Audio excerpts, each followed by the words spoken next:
I never forgot the story my grandfather told me about his night lost in no man's land and the horrors he witnessed there. He never spoke about it again, and although over the next few years, after a few drinks, late in the winter evenings, Uncle Bob tried to ask him about it, he'd always refuse. The last time Uncle Bob asked, the room went quiet and suddenly felt very cold, and Granddad's gaze went dead in exactly the same way as it would when he froze up. "No, I don't want to talk about it. Please don't ask me again," he said very quietly. Conversation was stilted for the rest of the evening, and eventually he'd leave in an awkward silence. Nobody, not even Uncle Bob, ever asked him about it again. I was 19 when my granddaddy passed away. I was a year into college and the first member of my family ever to go, and I felt the weight of the expectation on my shoulders, especially from my granddad, who'd been over the moon when I told him I'd been accepted. "They probably got you confused with a smarter guy with the same name," he joked, but you could see how proud he was. It meant so much to him that one of his grandchildren had managed to get so far academically. He'd left school when he was 12, he used to tell us, to apprentice as a riveter in a shipyard. My first year hadn't been too bad. I enjoyed myself, I made friends, and I got drunk and met girls. My courses were good too. The first year hadn't been as hard as I was expecting, but now the second year had kicked in, and the workload had started to rise. Still, studying history wasn't a hardship for me. I'd enjoyed it ever since researching my granddad's medals when I was younger. There was something captivating about flipping through dusty old tomes, hunting for evidence, like some kind of historical detective. The news he'd died hit me hard. My dad worked long hours at the post office, and my mom was always busy with cooking and cleaning and looking after my younger sister, so I had spent lots of time with my grandparents when I was growing up. He used to tell me these long, elaborate bedtime stories about King Arthur and knights and dragons. He'd helped nurture my love of history, buying me books about ancient Rome and Egypt. Looking back, they must have cost him a sizable chunk of his pension. The funeral itself was a somber affair. The family was all there, and I read a heartfelt eulogy, which everyone said was very moving, but in truth, I just felt empty. I couldn't cry. I just couldn't feel anything. It was like my emotions had just shut down. A few months later, I was back at college studying for an essay. I picked a module on the First World War, partly as a tribute to my granddad, and partly because I'd done a lot of reading about it. Thought it would be an easy credit. It wasn't. The professor was a real hard ass, and with Granddad now passed away, a lot of the pictures and accounts somehow struck closer to home. He lived through this, I remember thinking as I leafed through a hefty pictorial history of the war. Then I saw an image which stopped me in my tracks. It was of a soldier being crucified. The hairs on the back of my neck rose, and in my mind I was suddenly back in the room at Christmas with Granddad telling his story. Soldiers hung up on barbed wire as if crucified, and their eyes had been gouged out. I started to feel uneasy. I was working by the light of a desk lamp, and the shadows of my darkened room began to feel threatening. My eyes darted to the text below. Apparently, an officer of the Canadian Corps was seen by 3 witnesses crucified to a tree with bayonets in April of 1915. But there was no conclusive proof, such as a crucifixion, actually occurred.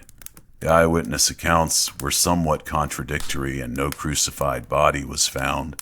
I read further, but the text then went on about other British and American propaganda, and there was no mention about the officer's eyes. Perhaps this was a coincidence, I thought. or it was just a rumor, or pure propaganda to make the Germans out to be monsters. That night, I couldn't sleep. I kept thinking back to the fear in my granddad's eyes as he told us the tale. The darkness in my room felt malevolent, and I played the story over and over in my head.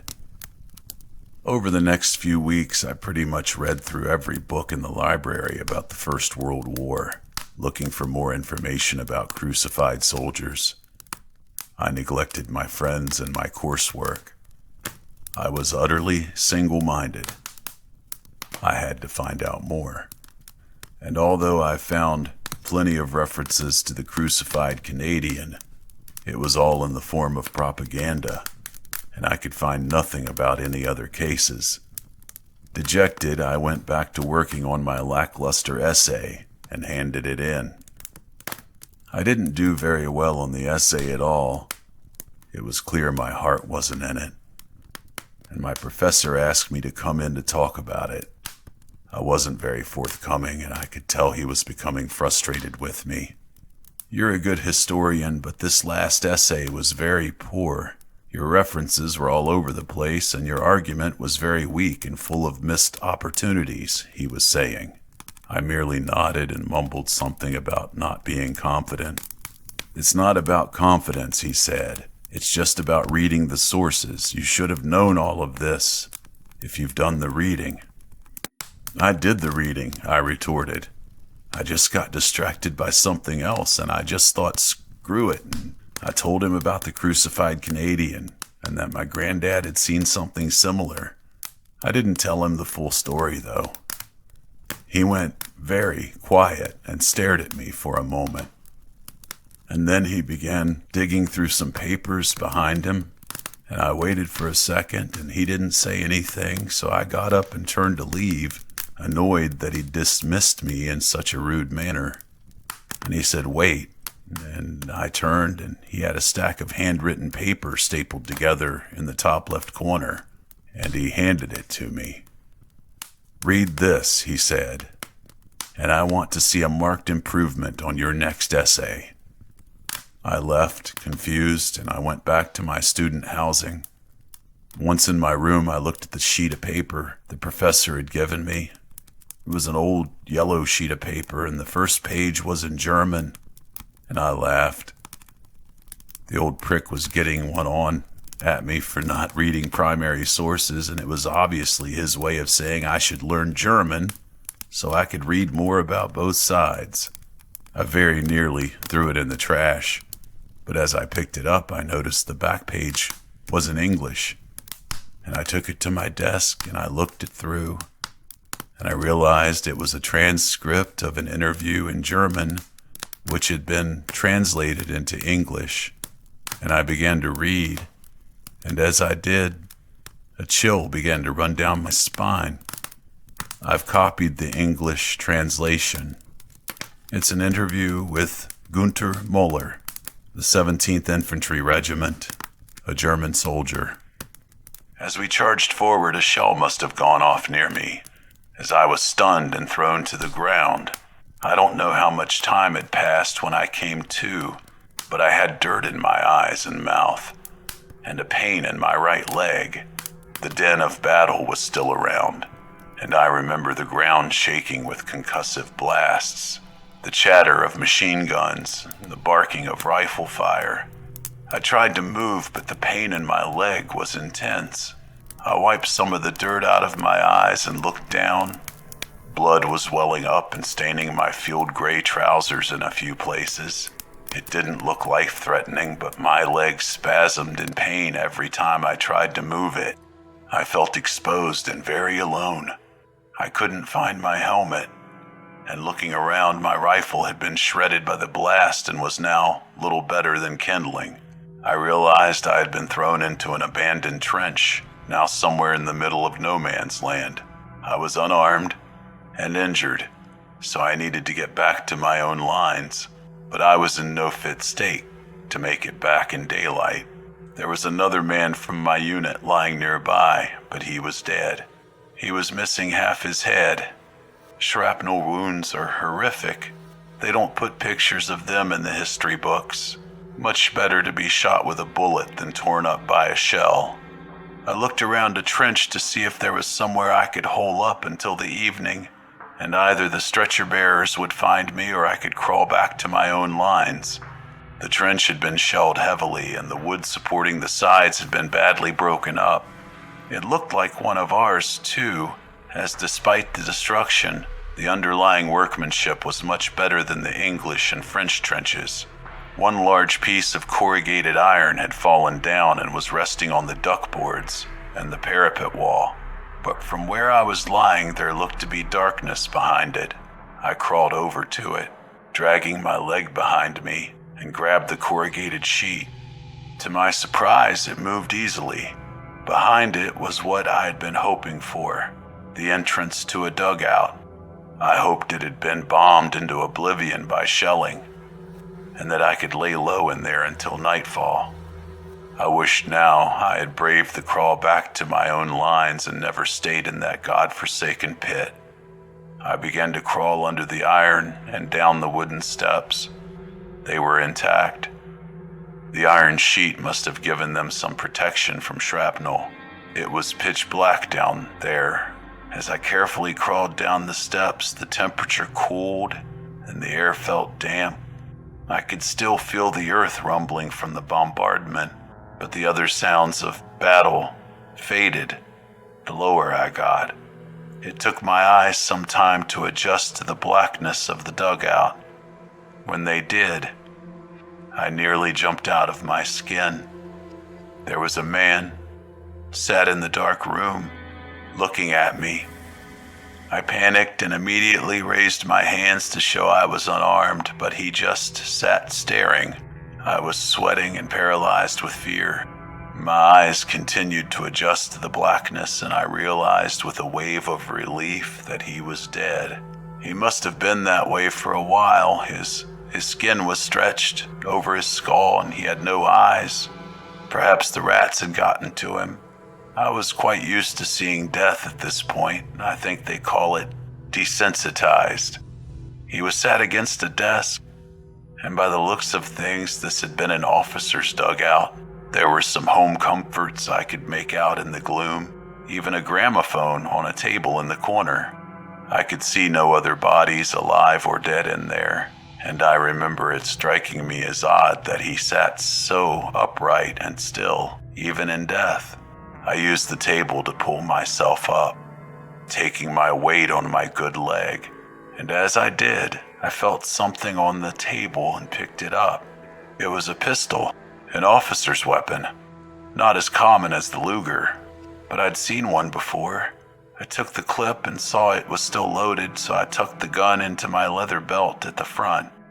I wasn't confident it would fire, but I could at least threaten someone with it, and it made me feel less naked.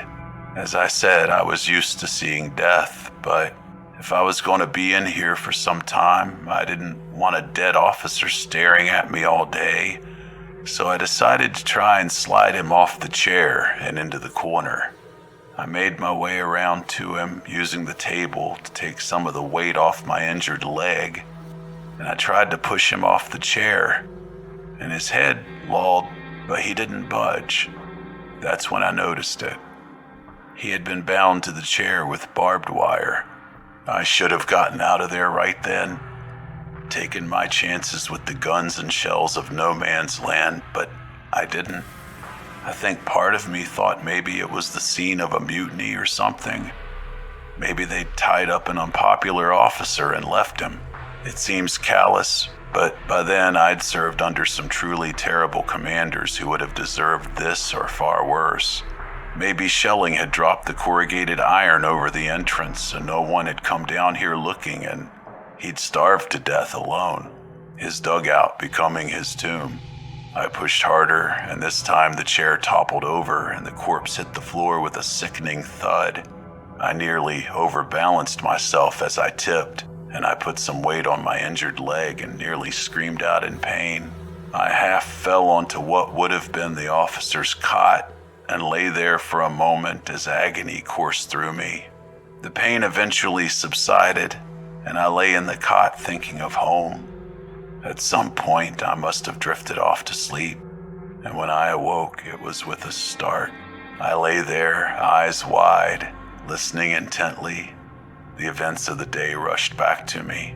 Something had woken me, and the hairs on the back of my neck were standing up.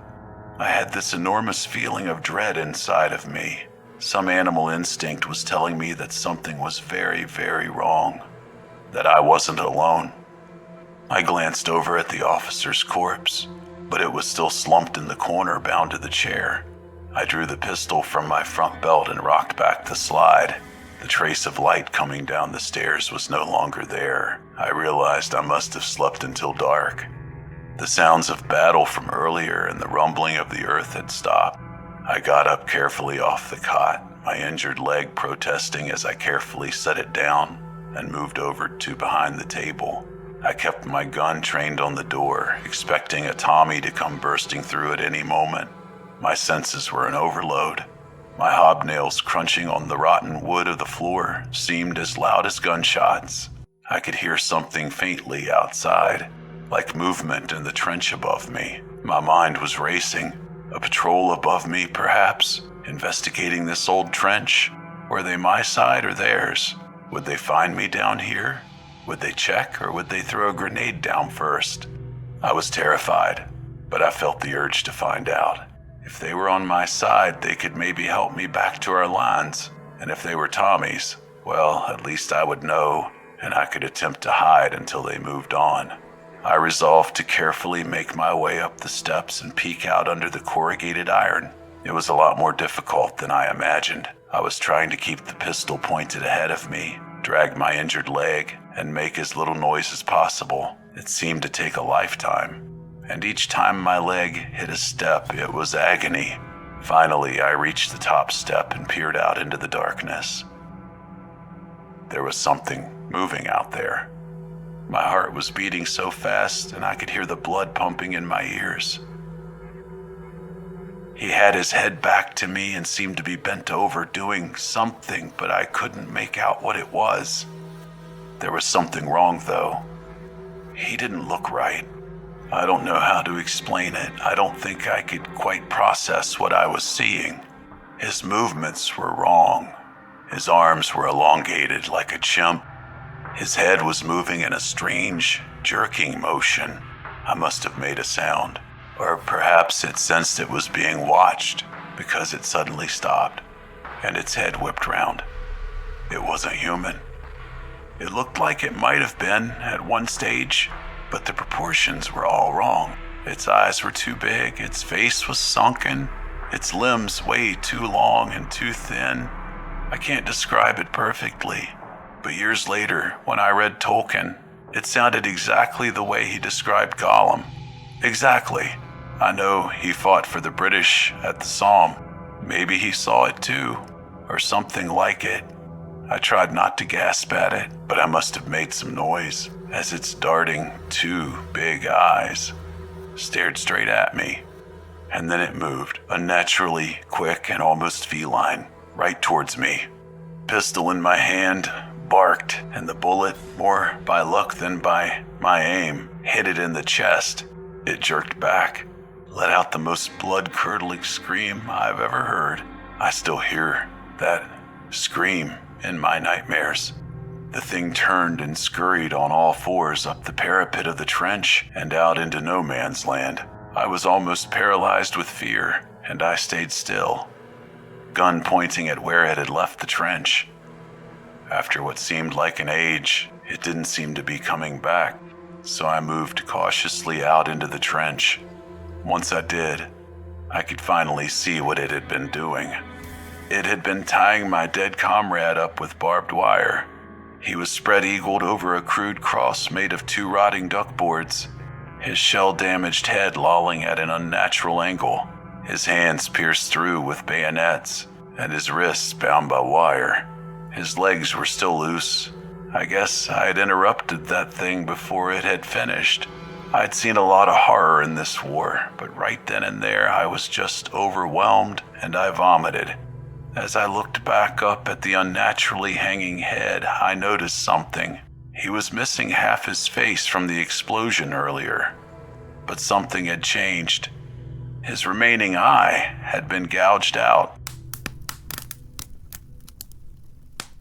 I felt a shiver down my spine as I read the last line. The rest of the account dealt with his escape from the trench and the journey back to his own lines, and there was no further mention of the creature. I put the text down on my bed. My head was spinning. Corroboration of what my granddad had seen. Something taking eyes. A creature living in no man's land. And Tolkien may have seen one. I'd only recently reread The Lord of the Rings back then. Perhaps there were more accounts out there? It's been over 50 years, and although I've found a few other references, hints perhaps at something out there between the trenches, I never found anything like the accounts of my granddad and Gunther Müller.